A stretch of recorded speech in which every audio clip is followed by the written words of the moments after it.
2차 세계대전 당시에 독일 나치에 의해서 포로 수용소에 갇힌 그 유대인들이 수많은 사람들이 가스실에서 죽었습니다. 많은 사람들이 가스실에서 죽어가는 상황에서도 그 포로들은 희망을 버리지 않았습니다. 그들은 이렇게 외쳤습니다. 하나님이 계시는 한 우리에게 소망은 있다. 하나님이 계시는 한 우리에겐 소망이 있습니다. 그렇습니다. 여러분, 하나님은 우리에게 절망할 자유를 주시지 않으셨습니다. 주님은 우리에게 참 소망이 되십니다. 그러나 주님이 없이 사는 인생은 소망이 없습니다. 구원의 소망도 없고 영생의 소망도 없는 것입니다.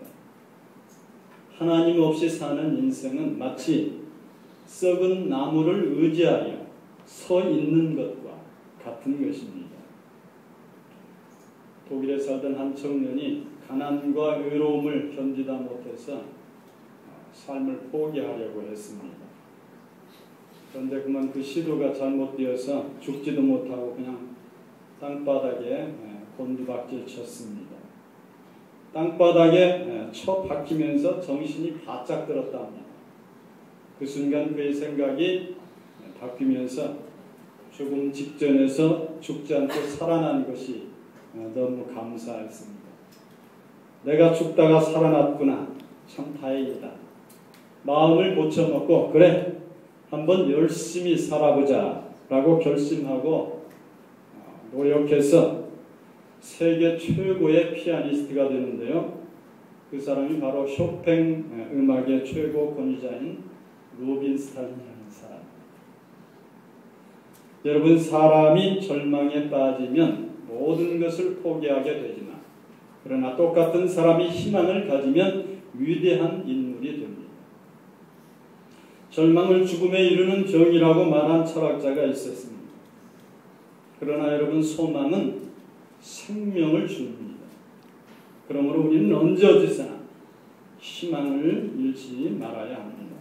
여러분, 우리를 향한 하나님의 뜻이 있습니다.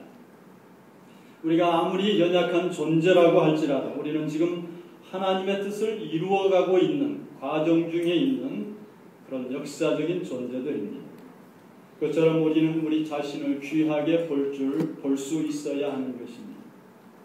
남을 격려하며 사는 것도 중요하지만 우리 자신을 격려하며 사는 것도 중요한 것입니다.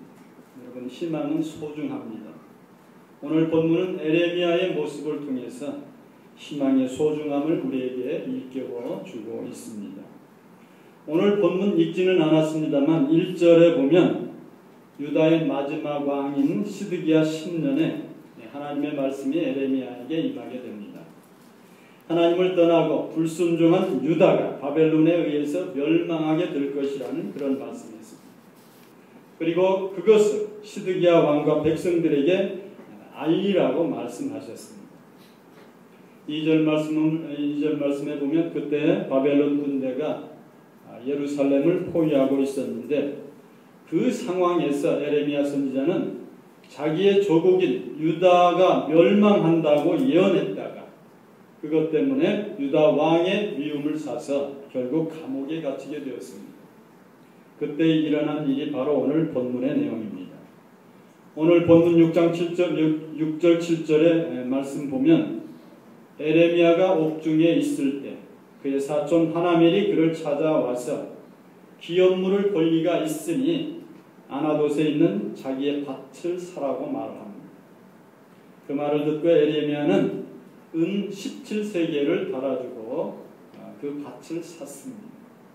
그리고 매매 증서를 써서 인봉하고 증인을 세우고 인봉하지 않은 매매 증서를 바룩에게 붙이며 그 매매 증서를 토기에 담아 오래도록 보존하게 했다는 것이 오늘 본문의 내용입니다.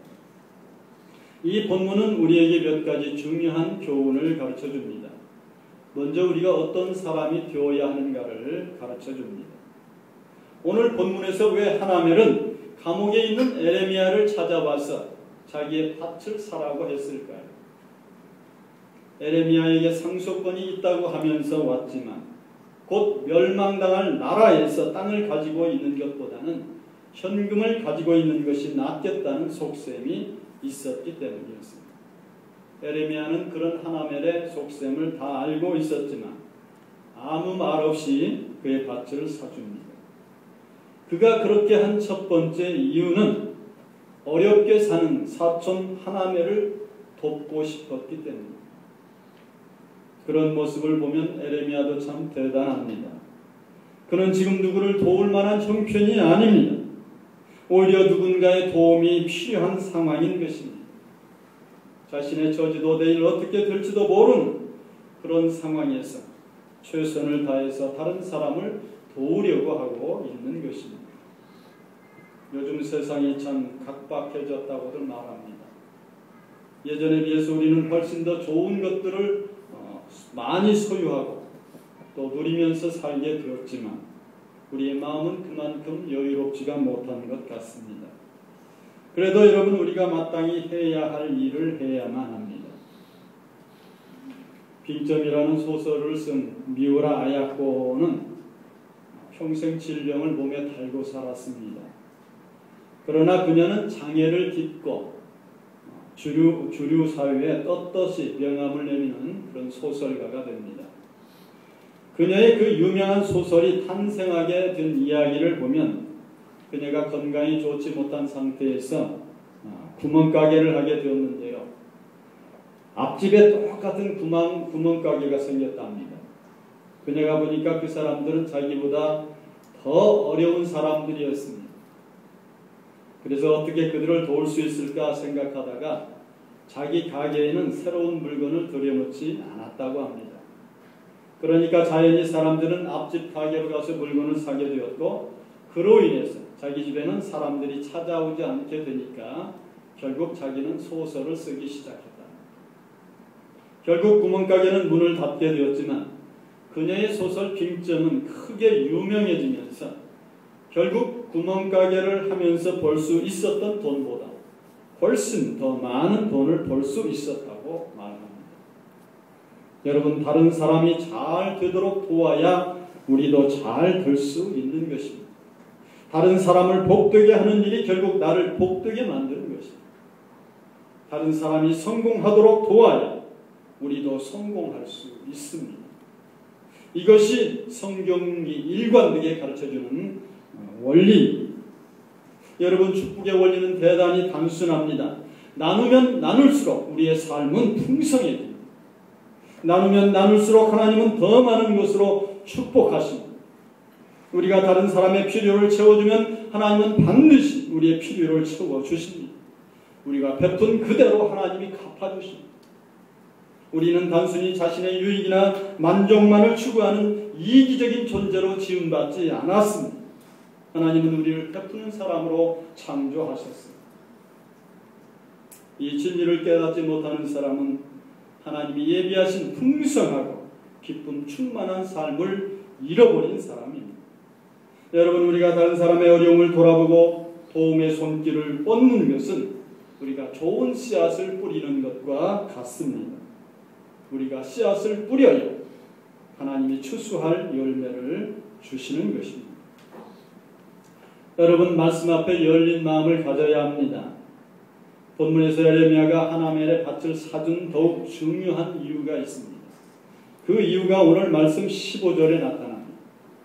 그가 이처럼 곧 멸망하게 될 나라에서 땅을 사게 된 모든 일의 배경은 아주 흥미롭습니다.